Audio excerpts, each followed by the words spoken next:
What's up, YouTube? So just wanted to take a quick minute, talk to you about this 2023 Road Glide Special that I bought.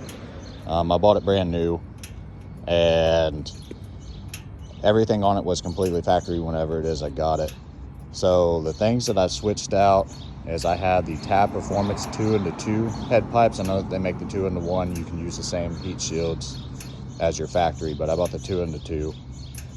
It does have a crossover pipe, but I'm not really sure how much that actually helps it. I realized I lost low-end torque with that, but I also got the Tab Performance 50 cals with the zombie baffles, and I had the torque cones in there on both sides. I just Cerakoted them black before I did the install. That way it kind of matches and it wouldn't stand out as much because I like black on black. I also had the RWD RS-2 rear shocks. If I'm going to be completely honest, I've been riding motorcycles almost my entire life. I've never ridden on a Harley with an upgraded suspension. So I thought that a lot of it was just kind of BS whenever it comes to your shocks. I feel like, you spend a whole bunch of money, so you really want to run it to work and you want to have a noticeable difference. I'm going to tell you, in the first 5 or 10 minutes of my ride, it's like, yeah, I'm thinking that might be kind of like a placebo effect. But after about 20 or 30 minutes, I can tell you without a doubt there is a huge difference between these and your stock shocks. They just handle curves a whole lot better. You feel like just the handling overall is a whole lot better. Any bump you hit, you don't like jump up in the air, or you don't bottom out. I will say once you install them, there is a slight height difference. I got the 13-inch. So if you want it to be a little bit shorter, I would suggest the 12. Just my opinion, not a professional by any means. But I think that the 13s are perfect for me. And I'm 5'10" and 185 pounds. I can't even get a 1/2-inch sag. They say you're supposed to set a 1/2-inch sag on them. I can't even get that. So I called RWD and said, hey, I'm only getting about a 1/4 inch. They said that's perfectly fine.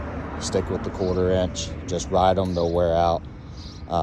Or not wear out, but they'll wear in, I guess I should say. And then it'll kind of adjust that sag down to that 1/2-inch point where you want it to be. I also had the RS-1F, the front suspension, that I have not installed yet. I'm going to do that this weekend.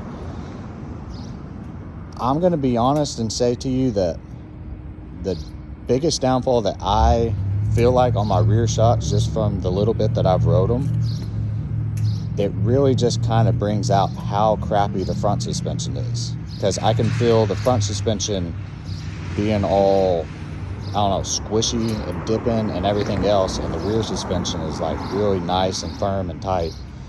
So it just kind of shows how crap the front end. So I'm going to be switching that out probably this weekend. Whenever I do, I'll do another video.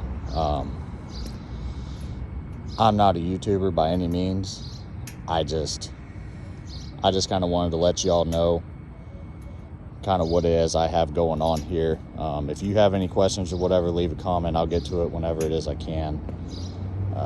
I can say that the installation on the RWDs was extremely simple. I don't do installation videos because there's a million of those, and who honestly needs another one? I will say, on an installation part, if you're going to do the Tab Performance, it says you need to undo these 2 screws right there. I don't know when that stopped, but I know on this model, which again is a 2023, you don't have to undo these. There's actually screw holes down underneath to put your support bracket for your exhaust. So that's a little tip. I also have an external breather that I installed. So you can kind of see that hose right there. If you're really paying attention and you know anything about Harleys, then you'll know that that's not really a factory item. But other than that, there she is.